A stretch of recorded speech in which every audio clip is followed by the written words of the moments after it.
My name is Mark Sedra, and I'm a Senior Fellow at the Centre for International Governance Innovation in Waterloo, Canada.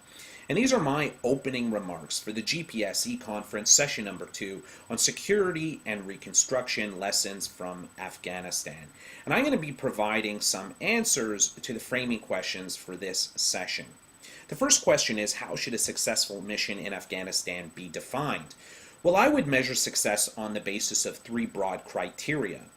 First, is the creation of a state that is able to exert a monopoly over the use of force and provide rudimentary services to the population, everything from healthcare and education to security. The second is the creation of a state that will no longer pose a threat to its neighbors, to its region, or to the broader international community, as Afghanistan, for instance, did on September 11th, 2001. Thirdly, the creation of a state that can uphold the rule of law and provide protection for fundamental human rights, which are enshrined in the Afghan Constitution. Now, we have to accept the reality that Afghanistan is not going to be a Switzerland of Central Asia anytime soon. So it's important that the international community and Afghans themselves moderate their expectations for the reconstruction process. However, I do firmly believe that success, on the basis of the criteria that I just outlined, is still indeed possible despite some of the setbacks that have been experienced over the last 3 years. And what leads me to this conclusion is the significant accomplishments that have been made since the Taliban were driven from power in 2001. There's been significant economic growth every year since the Taliban fell, double-digit economic growth in many years. Millions of refugees have returned to the country, essentially voting with their feet. There's been significant advancement in education, with millions of students returning to school, a significant proportion of which are girls who were barred from receiving an education under the brutal Taliban regime. And finally, a very liberal constitution has been passed, one that does provide protections, of quite robust protections for human rights. Now, despite these significant steps forward, we can't forget that the security challenges that remain are extremely daunting. But even on this score, I think that there's been a number of steps taken or a number of moves made over the last 6 to 12 months that indicate that even these challenges could in fact be overcome. First of all, the U.S. has launched a troop surge in Afghanistan, and NATO has changed its counterinsurgency strategy, focusing on the protection of the civilian population above all else. These are very important developments, as is the new focus on reconciliation on the part of the Afghan government and the international community, a new focus on finding a political settlement to the Afghan conflict. And this is driven by the reality or the realization among many actors and stakeholders working in Afghanistan that there simply isn't a military solution to the conflict. The military is going to play an important role in finding an enduring solution, but you can't bring peace by military force alone. Eventually, you will need a political settlement. So what all this leads to is the reality that 2010 is going to be an important year for Afghanistan, a tipping point, so to speak. The second question is, should NATO continue to be the vehicle through which Canada makes contributions to international security missions? Well, NATO is, or I should say Afghanistan, is NATO's first out-of-area operation, its first operation outside of the European theater. And many analysts have stated that if NATO, in fact, fails in Afghanistan, that it could severely weaken the alliance and even cause it to crumble. Frankly, I don't buy this logic. A failure of NATO in Afghanistan may harm the alliance's standing among its member states and in the wider international community, but success or fail, NATO will continue to be an important part of the international security architecture.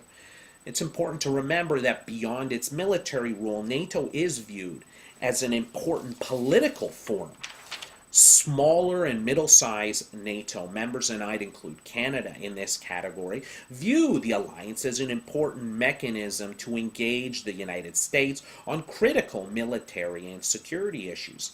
Accordingly, NATO is going to continue to be an important vehicle through which Canada contributes to international security missions.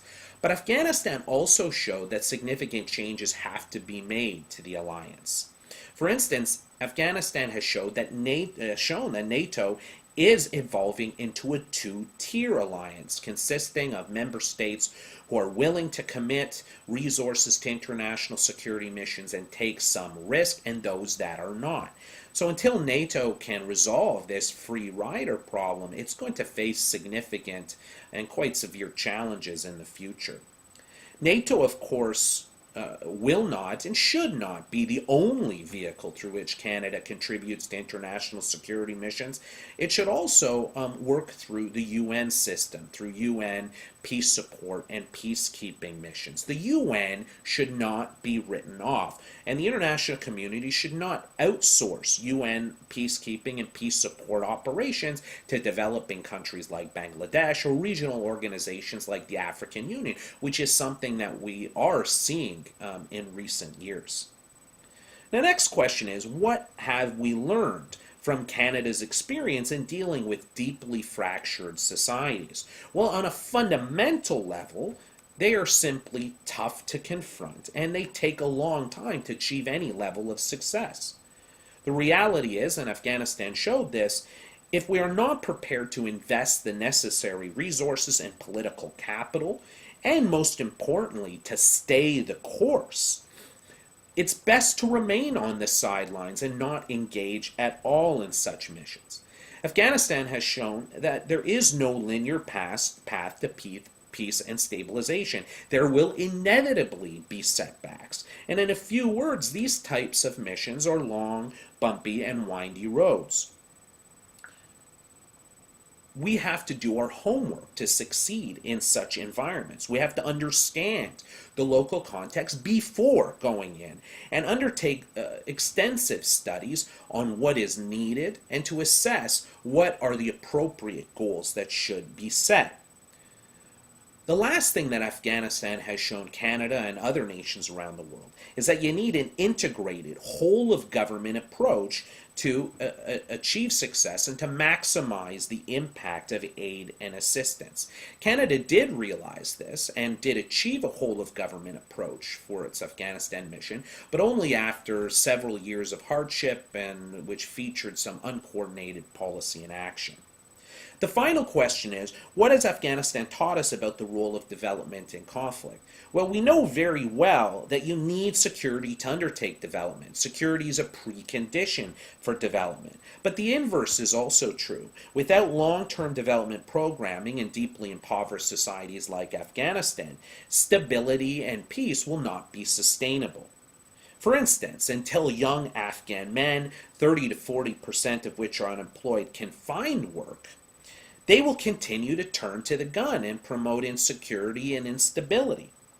Moreover, until young Afghans are given access to education, they're going to remain prone to fundamentalist ideologies and messages and will be unable to contribute to the advancement of their societies and the broader reconstruction processes that are taking place. So what all of this shows is that development is the key to overcoming some of the challenges that we see in post-conflict environments and ensuring that peace building and stabilization processes are sustainable. It's the key to consolidating long-term peace and stability.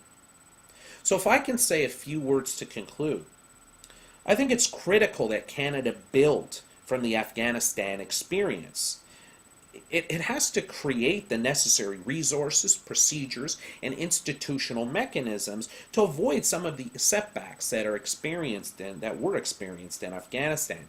Canada did a whole lot of things right in Afghanistan, and Canada has learned some from many mistakes that were made as well. It's absolutely critical that this experience, this important experience, inform future missions and doctrines on such complex operations. Well, thank you very much for your time, and I wish you the best of luck for the discussion today. Thank you.